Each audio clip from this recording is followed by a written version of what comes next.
जय हिंद साथियों, आपका पहला सवाल हो जाएगा। भारत सरकार द्वारा बेटी बचाओ बेटी पढ़ाओ का योजना है, इसका शुभारंभ जो है वह किस वर्ष किया गया था? तो आपका जो बिल्कुल राइट आंसर हो जाएगा वह हो जाएगा सन 2015 में जो है बेटी बचाओ बेटी पढ़ाओ योजना का शुभारंभ किया गया। चलिए बढ़ते हैं अगले इंपॉर्टेंट क्वेश्चन पे, जो कि आपका भारतीय संविधान का कौन सा जो अनुच्छेद है वह पुरुषों और महिलाओं को समान वेतन का निर्देशन देता है? यानी ऐसा कौन सा जो अनुच्छेद है वह पुरुषों और महिलाओं को समान वेतन के लिए जो है जवाबदेही देता है? तो आपका जो राइट आंसर हो जाएगा साथियों वह हो जाएगा कौन सा?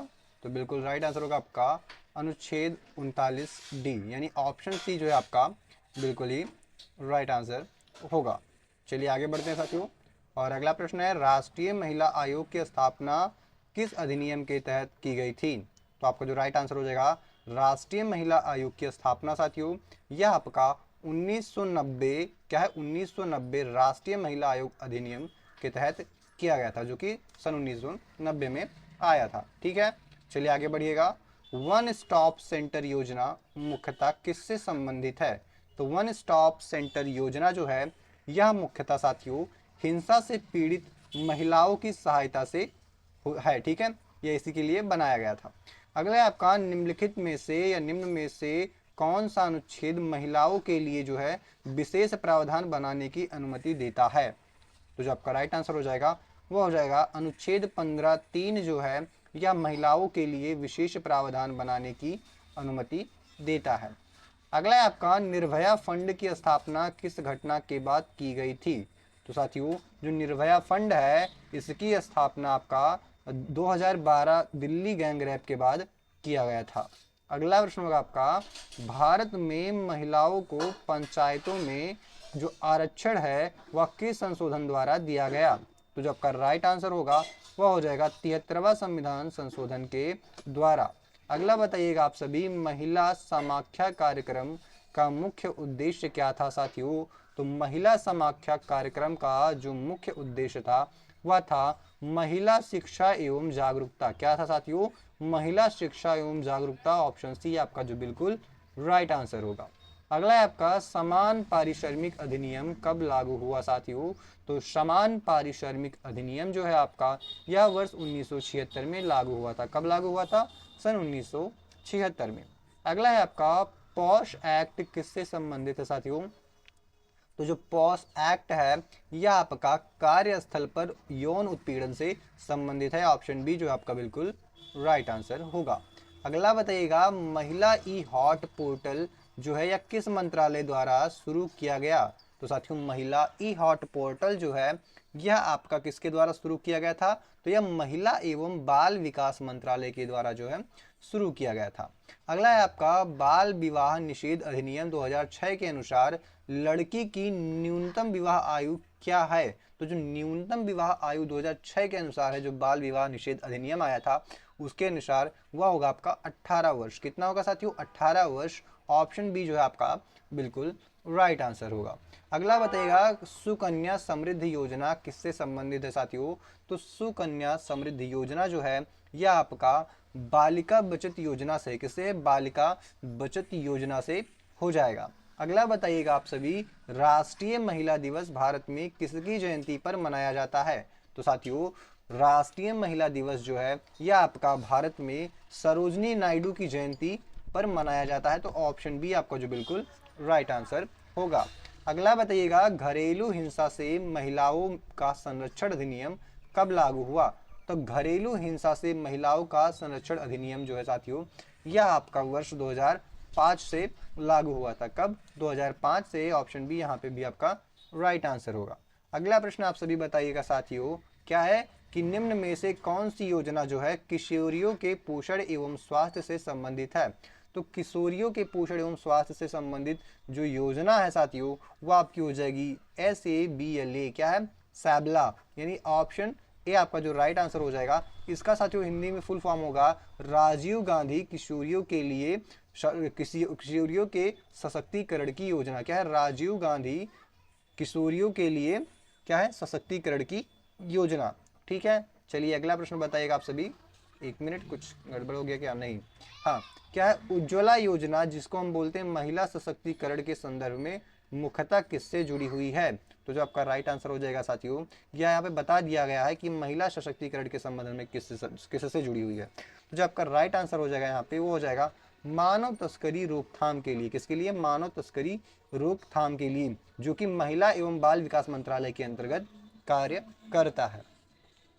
अगला है आपका सेल्फ हेल्प ग्रुप मॉडल का महिलाओं में सबसे बड़ा लाभ क्या माना जाता है? तो आपका राइट आंसर हो जाएगा आर्थिक निर्भरता। क्या हो जाएगा? आर्थिक निर्भरता। अगला बताइएगा कि भारतीय संविधान का कौन सा अनुच्छेद जो है वह राज्यों को महिलाओं के स्वास्थ्य और शक्ति की रक्षा का निर्देश देता है?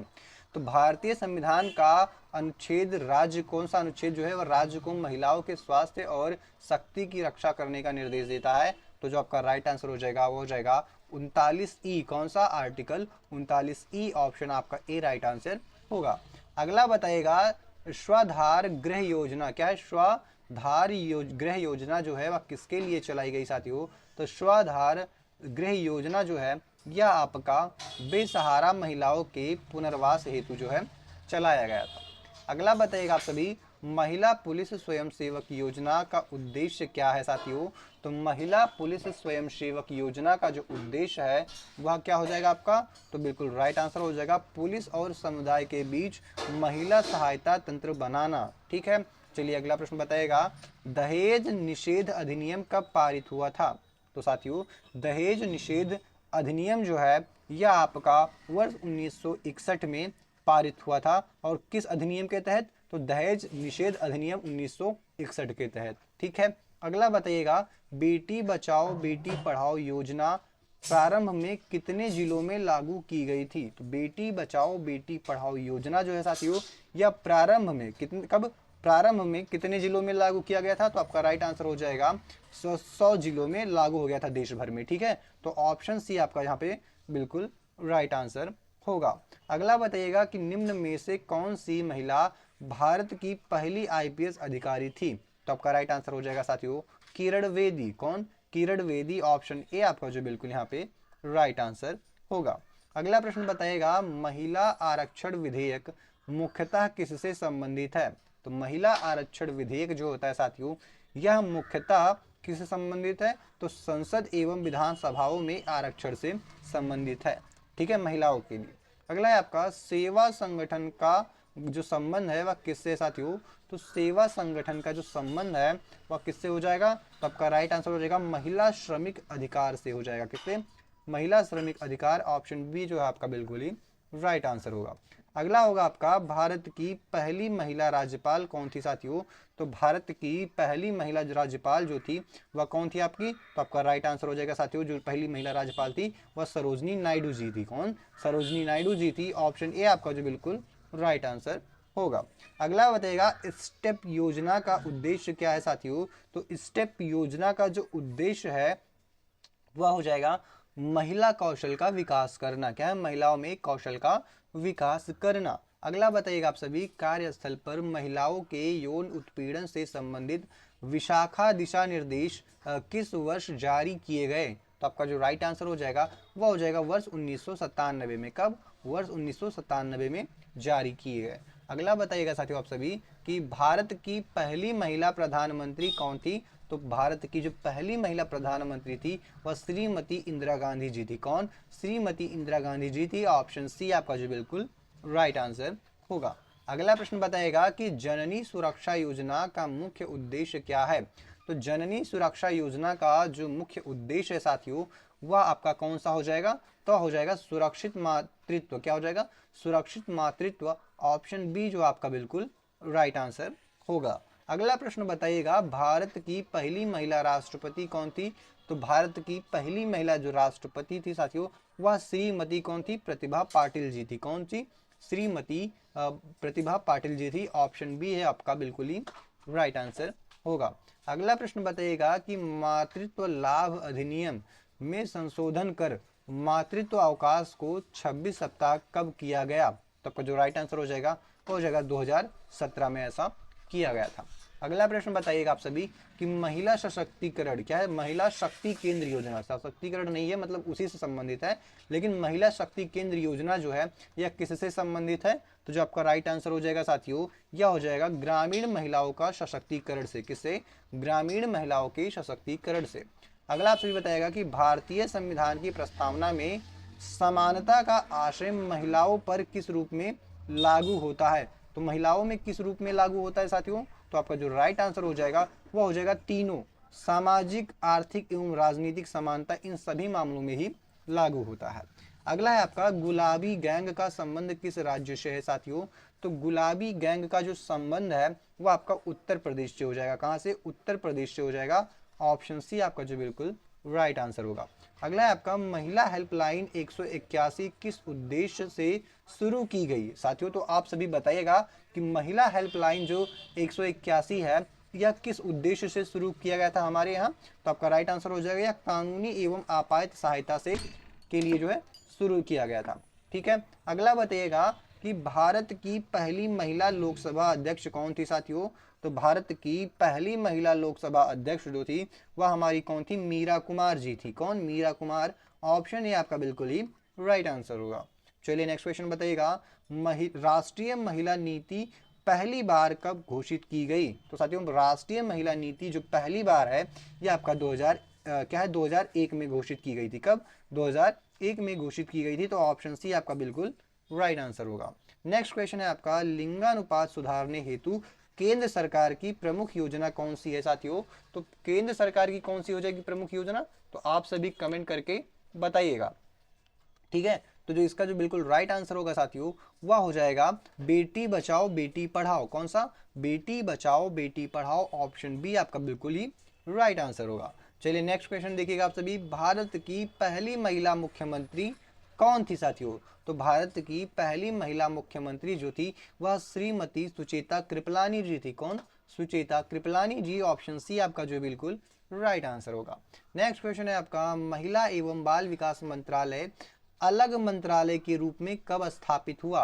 तो महिला एवं बाल विकास मंत्रालय जो है साथियों अलग मंत्रालय के रूप में सन 2006 में इसे स्थापित किया गया था।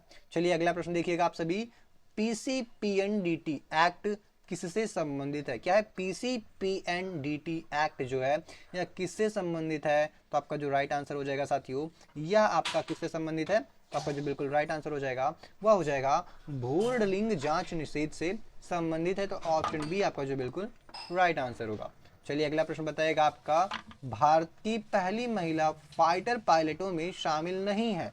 तो ये चार ऑप्शन दिए गए हैं, इनमें से तीन तो ऐसी हैं जो महिला फाइटर पायलट हैं। ठीक है, ऐसी पायलट हैं जो कि महिला फाइटर हैं, लेकिन एक ऐसी नहीं है। तो कौन सी आपकी हो जाएंगी? तो आपका राइट आंसर हो जाएगा साथियों कल्पना चावला। आप सभी जानते हैं कि जो कल्पना चावला जी है यह फाइटर ना होकर एक अंतरिक्ष क्या थी? अंतरिक्ष यात्री थी। ठीक है, तो यह अंतरिक्ष में जाने वाली भारत की पहली महिला है। जबकि भावना कंठ, अवनी चतुर्वेदी और मोहना सिंह यह सभी कौन है साथियों? तो यह सभी जो है क्या है? पहली महिला पायलट हो जाएंगी आपकी। ठीक है, चलिए अगला प्रश्न बताइएगा आप सभी, क्या है? मिशन शक्ति योजना किससे संबंधित है? तो मिशन शक्ति योजना जो है साथियों यह किससे संबंधित हो जाएगा? तो जो आपका राइट आंसर हो जाएगा वह हो जाएगा महिला सुरक्षा एवं शक्तिकरण से। किससे? महिला सुरक्षा एवं सशक्तिकरण से। अगला है आपका स्वयं सिद्धा योजना। स्वयं सिद्ध योजना का उद्देश्य क्या था साथियों? तो आपका राइट आंसर हो जाएगा महिला स्व सहायता समूहों का सशक्तिकरण करना। अगला प्रश्न बताइएगा, भारत की पहली महिला सुप्रीम कोर्ट न्यायाधीश कौन थी साथियों? तो भारत की पहली महिला सुप्रीम कोर्ट न्यायाधीश जो थी वह हमारी कौन थी? फातिमा वीवी थी। कौन? फातिमा वीवी। ऑप्शन ए आपका बिल्कुल राइट आंसर होगा। अगला प्रश्न बताएगा, महिला आरक्षण पंचायतों में न्यूनतम कितने प्रतिशत है? तो महिला आरक्षण जो साथियों पंचायतों में यह न्यूनतम 33% है। कितना है? 33 यानी 33% जो है। इसे साथियों मुझे तो लगता है 50% कर देना चाहिए। आप सभी का क्या राय है? आप सभी बताइएगा। ठीक है, अगला है आपका निर्भया अधिनियम मुख्यतः किस कानून में संशोधन से जुड़ा है? तो निर्भया अधिनियम जो है साथियों यह आपका किससे जुड़ा है? तो आपका राइट आंसर हो जाएगा यह हो जाएगा आपराधिक कानून संशोधन अधिनियम से जुड़ा हुआ है। किससे? आपराधिक कानून संशोधन अधिनियम से जुड़ा हुआ है। चलिए आखिरी प्रश्न है साथियों आप सभी का, निम्न में से कौन सी संस्था सीधे महिला अधिकारों से संबंधित नहीं है? तो सीधे नहीं संबंधित है तो आपका राइट आंसर हो जाएगा साथियों नीति आयोग जो है या सीधे नहीं संबंधित है, जबकि राष्ट्रीय महिला आयोग, NCW और UN वोमेन जो है ये सभी महिलाओं के अधिकारों से डायरेक्ट संबंधित है, जबकि नीति आयोग डायरेक्ट संबंधित नहीं है। तो मिलते हैं नेक्स्ट वीडियो में, तब तक के लिए जय हिंद साथियों।